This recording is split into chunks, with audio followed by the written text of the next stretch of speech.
If you drive down Interstate 70 during the height of ski season, Colorado looks like the ultimate triumph of modern capitalism over nature. Pristine alpine peaks, luxury chalets glowing with ambient lighting, and endless rows of high-end utility vehicles paint the picture of an unshakable playground for the wealthy. But pull off the highway, bypass the carefully curated resort gates, and take a closer look at the actual ledger books. A quiet mathematical slaughter is unfolding across the high country right now. Once vibrant mountain communities are rapidly turning into economic dead zones, modern winterized ghost towns hiding behind multi-million-dollar facades. This is not a standard market cooling or a healthy correction. Independent macroeconomic models specializing in high-altitude real estate have recently flagged a catastrophic anomaly. Across 10 critical mountain corridors in the Centennial State, home values are no longer just stalling, they are staring down an inevitable projected collapse of 57 to 72%. The math behind this looming crash is as rigid as it is terrifying. During the manic peak of the early 2020s, the Colorado High Country became the ultimate destination for speculative capital. Urban tech workers fleeing coastal mandates, corporate short-term rental syndicates, and amateur real estate moguls poured billions of dollars into fragile, isolated ecosystems.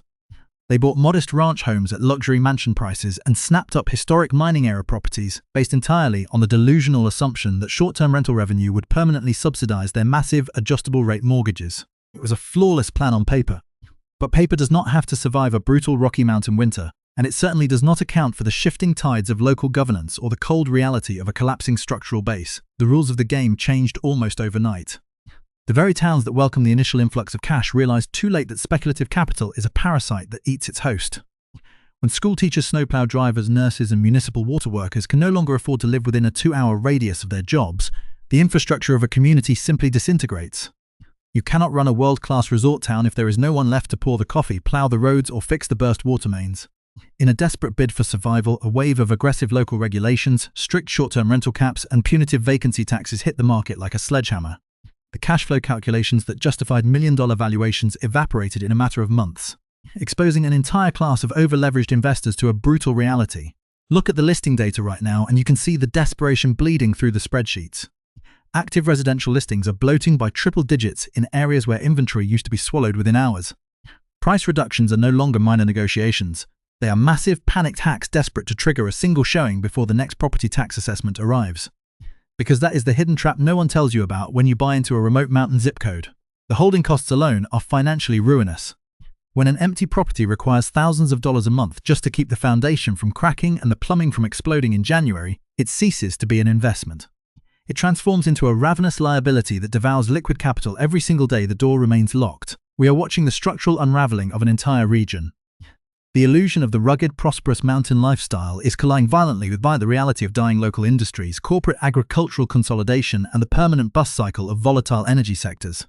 The money that inflated this bubble is already packing its bags and heading for the exits, leaving local economies to starve in the dark. Regional banks are quietly adjusting their risk parameters, preparing for a wave of defaults that could freeze local credit for a generation. But the most terrifying aspect of this high-altitude real estate trap is not the macroeconomic numbers or the institutional sell-offs. It is a single world-famous ski haven sitting at the absolute epicenter of this crisis, a town where the bubble is bursting so violently and the underlying financial rot is so profound that its impending collapse will fundamentally rewrite the rules of American property valuation forever.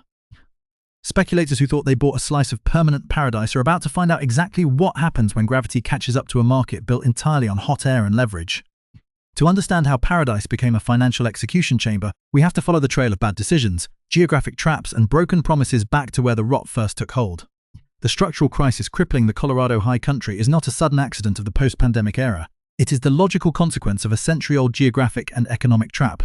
To understand why these 10 markets are moving toward a multi-billion-dollar devaluation, one must examine the historical collisions between federal land mandates, resource depletion, and volatile commodity pricing. Colorado's mountain geography presents a severe physical constraint. Approximately 36% of the state's total landmass is owned by the federal government, managed by the United States Forest Service and the Bureau of Land Management. In critical resort counties like Summit, Routt, and Pitkin, that federal ownership routinely exceeds 75%. This creates a permanent structural barrier. Mountain towns cannot expand outward. They are physically locked into narrow valleys, creating an artificial land scarcity that works perfectly during an economic boom, but acts as a financial vice during a structural downturn. The historical roots of towns like Craig, Rifle, and Trinidad demonstrate the volatility of relying on a single economic anchor. Craig and the surrounding Moffat County built their entire modern economy around the Yampa Valley Electric Association, the Craig Station Power Plant, and the nearby Trapper and Collioure coal mines. For 5 decades, these operations provided stable, high-wage industrial employment that sustained a localized real estate market completely independent of national trends. However, under the Colorado Clean Energy Plan and subsequent legislative mandates enacted by the State General Assembly, the economic foundation of Northwest Colorado was given a fixed expiration date.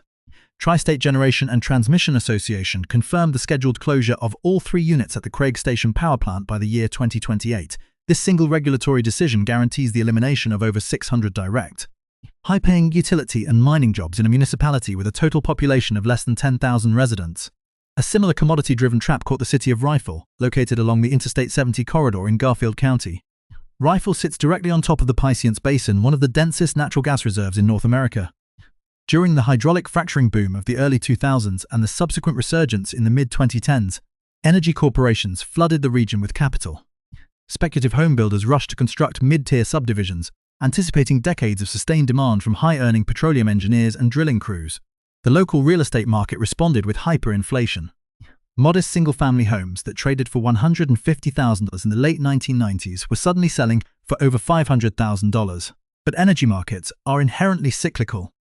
When global supply dynamics shifted and production costs in alternative shale plays dropped, corporate operators adjusted their capital allocations. Major exploration firms began systematically shutting down drilling rigs across the Piscience Basin.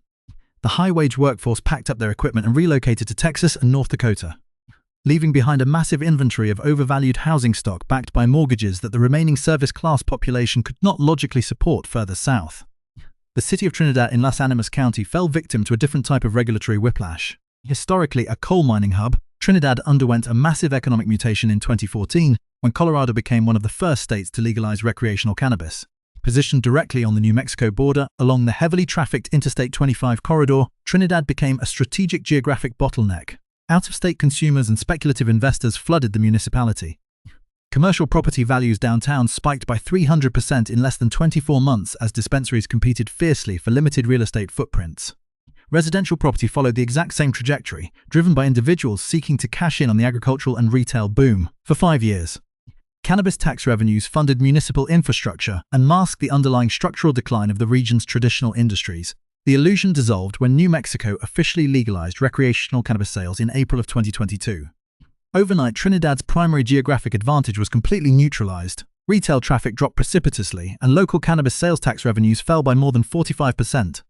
The outer-state capital that had artificially inflated the local property market retracted instantly. Dispensaries closed their doors, leaving commercial storefronts vacant and triggering a wave of residential liquidations by investors who realized their cash flow models were permanently broken. On the eastern plains, the city of Sterling in Logan County illustrates the geographic trap of agricultural consolidation. Unlike the resort zones, Sterling's economy relies entirely on large-scale farming and cattle ranching. Over the past 20 years, rising operational costs, severe multi-year droughts along the South Platte River Basin, and corporate agricultural mergers have systematically dismantled the family farm. According to data from the Federal Reserve Bank of Kansas City, net farm incomes across the High Plains region plummeted by nearly 18% over a 3-year trailing period. As agricultural operations consolidated into fewer corporate hands, the need for a localized labor force diminished. Sterling's housing inventory began to bloat, not because of a sudden building boom, but because the local buyer pool was experiencing an ongoing financial contraction. The historical data across all these diverse regions reveals an identical pattern. Whether driven by coal, natural gas, cannabis tourism, or industrial agriculture, these towns allowed their real estate valuations to become entirely dependent on singular, volatile economic drivers. They ignored the rigid constraints of their geographic positions and the predictable lifespans of their core industries. When those industries encountered regulatory hurdles, global market shifts, or shifting state laws, the artificial equity built into the housing stock evaporated. The historical bills have finally come due, and the current infrastructure of these communities is completely unequipped to handle the payload. The economic friction in Colorado's high country has officially escalated into a legal and social civil war.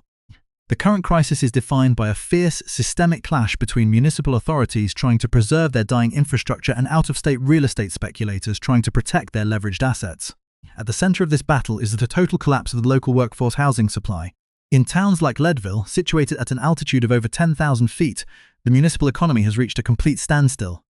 According to the Lake County Housing Needs Assessment, nearly 70% of the individuals who perform critical civic functions, including emergency medical technicians, water treatment operators, and law enforcement officers, cannot afford to live within the municipal boundaries. They are forced to commute over treacherous mountain passes from neighboring counties. leaving Leadville highly vulnerable during major winter storm blockades. This workforce displacement has triggered radical regulatory interventions that are shattering the business models of amateur real estate moguls. In Silverthorne, located in the high-density Summit County tourism corridor, the town council implemented a series of aggressive caps and zoning ordinances designed to systematically dismantle non-owner-occupied short-term rentals. The local government divided the municipality into strict overlay zones, effectively stripping hundreds of residential properties of their right to operate on digital vacation platforms. For an investor who purchased a multifamily property or a luxury condominium at the height of the 2021 market mania, these regulatory changes have been financially fatal. Property management data indicates that nightly booking revenues across Summit County have collapsed by an average of 33% due to these administrative restrictions and an oversaturated market. The financial damage is immediately visible in the active listing inventory. According to local multiple listing service data, active residential listings in Silverthorne skyrocketed by 115% year over year as panicked investors rushed to offload properties that no longer generate positive cash flow. Real estate analytics firm Altos Research notes that the market action index for these high-altitude zip codes has plunged deep into buyer territory, forcing desperate sellers to slash their asking prices by hundreds of thousands of dollars just to secure an initial walkthrough. The crisis has exposed a profound vulnerability in the remote work economy that briefly propped up these inflated valuations. In Salida, located in the Arkansas River Valley, the housing boom was driven almost entirely by high-earning software developers and corporate executives who migrated from coastal metropolitan areas under flexible work-from-home policies. Local home values soared to artificial heights, completely decoupling from the average local household income, which remains fixed at less than $55,000 a year. The illusion of a permanent demographic shift shattered when major corporate employers systematically enforced rigid return-to-office mandates. Data from the Colorado Department of Local Affairs reveals that the remote worker population in Chaffee County plummeted by an estimated 29% within a 12-month window. This sudden outmigration triggered a massive inventory shock. Residential inventory in Salida surged by 138%, while home values shed nearly 22% of their artificial equity from the market peak. The Gendai modern farmhouses built by speculative developers now sit empty, serving as physical monuments to a temporary economic trend further north in Grand County. The town of Kremling highlights the severe operational friction of remote rural investments. Speculators who bought isolated cabins assuming they could run automated passive investment properties from afar have run headfirst into the reality of Rocky Mountain logistics. A regional transportation and logistics study notes that the average distance from Kremling to specialized medical facilities or industrial supply hubs exceeds 65 minutes under optimal driving conditions. When winter blizzards close critical mountain passes, these properties become entirely inaccessible. Automated heating systems fail, water pipes burst, and the physical maintenance costs quickly surpass any potential rental yield.